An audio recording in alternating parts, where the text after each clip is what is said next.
Henry Smith. Thank you, Madam Deputy Speaker. There are three principal reasons why I support the motion today. Firstly, I believe that a badger cull would be damaging to wildlife. Secondly, as the science suggests, the cull is unnecessary and that there are more effective solutions. And thirdly, and most importantly, Madam Deputy Speaker, evidence points that a cull would not significantly reduce the incidence of bovine tuberculosis and therefore would not be to the benefit of cattle herds and the agricultural industry across the country. Bovine TB, as we have heard so far this afternoon, is a very real and devastating issue for many farmers, and it is vital that we find an effective long-term measure to eradicate this disease, and I think that we all in this House can agree on that. Madam Deputy Speaker, I therefore welcome the Government's announcements on improving cattle testing, movement controls and biosecurity. However, the most reliable scientific evidence suggests that badger culling is a short-term, unsustainable and ultimately ineffective approach.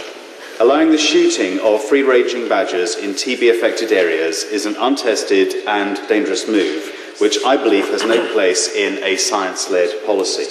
Indeed, rather than solving the problem, it risks making matters worse by disrupting their social structures and leading badgers to spread to new areas. Licensing the shooting of one of our best-loved native species has also, unsurprisingly, Madam Deputy Speaker, generated considerable public opposition. A more sustainable approach, I believe, to the problem should involve pushing forward with injectable vaccination of badgers in areas in the southwest and other parts of England, along with increasing efforts to develop a vaccine for cattle. Vaccination of both badgers and cattle, together with enhanced cattle testing and improved biosecurity measures, is the publicly acceptable and ultimately effective long-term solution.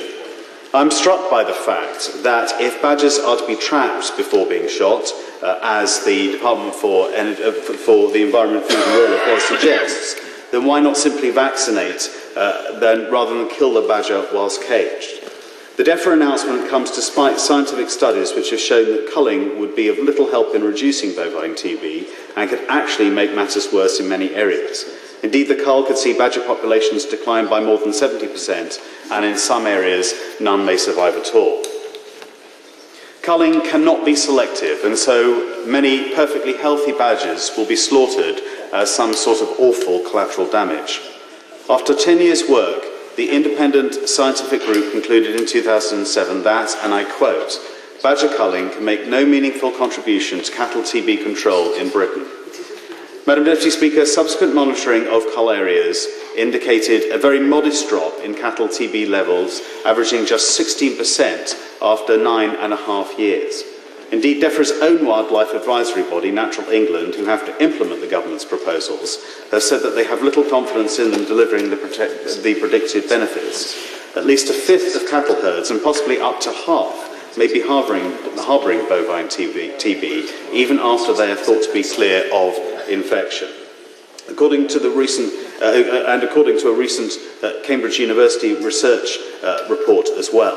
Worse still, there is still greater potential for TB to spread within the larger herds, which are now becoming more prevalent. These conclusions further justify an urgent introduction of cattle as well as badger vaccination. These conclusions emphasise that the effects of cattle-to-cattle contact is even greater than previously thought, and so wildlife culling becomes even less significant. A second problem has been the massive increase in liver fluke, which affects the accuracy of the standard test for bovine TB. This parasite is carried by snails, and both, of course, thrive in warm, wet summers. And up to a third of cattle with bovine TB could be missed by the standard test for the disease if they're also carrying the parasite, hampering the eradication programme, according to research by Liverpool University. This research carried forward work published in May last year by the Veterinary Sciences Division of the Agri-Food and Biosciences Institute of Northern Ireland. The significant scientific doubt about badger cull effectiveness and strong evidence that it might actually make incidence of bovine TB worse, I believe, Madam Deputy Speaker, means DEFRA needs to urgently reconsider the killing of badgers if it wants to go ahead with that next summer, and until the comparatively enormous reservoir of disease in herds is cleared, and to introduce compulsory animal testing of all cattle with the more sophisticated techniques that are now available. The killing of a protected wildlife species like the badger is even less relevant. The Cambridge research estimates that there is a high rate of reintroduction, particularly in high incidence areas. And the authors add that the high rate of external infection, both through cattle movements and environmental sources, must be addressed if reoccurrence is to be reduced. The results are in line with the main conclusions of the £50 million randomised badger culling trial of 1998 to 2007, that while badgers were implicated in bovine TB, killing them could make no meaningful contribution to its control, and that the weaknesses of cattle testing regimes mean that cattle themselves contribute significantly to the persistent spread of the disease in areas where bovine TB occurs. It added that in some parts of Great Britain, cattle were likely to be the main source of infection, and called for the rigid application of cattle-based control measures. Madam Deputy Speaker, bovine tuberculosis is a serious problem for UK farmers, deserving the highest standard of evidence-based management. Increasingly, that is why many farmers are against the cull, including, I might add, Madam Deputy Speaker, my brother, who has been farming for over a quarter of a century. New figures issued by DEFRA show a marked drop in bovine TB levels, and that is mostly down to increased testing. There has been a notable decrease in the incident rates over the past 6 months, mainly as a result of the increased number of tests on unrestricted herds compared to last year.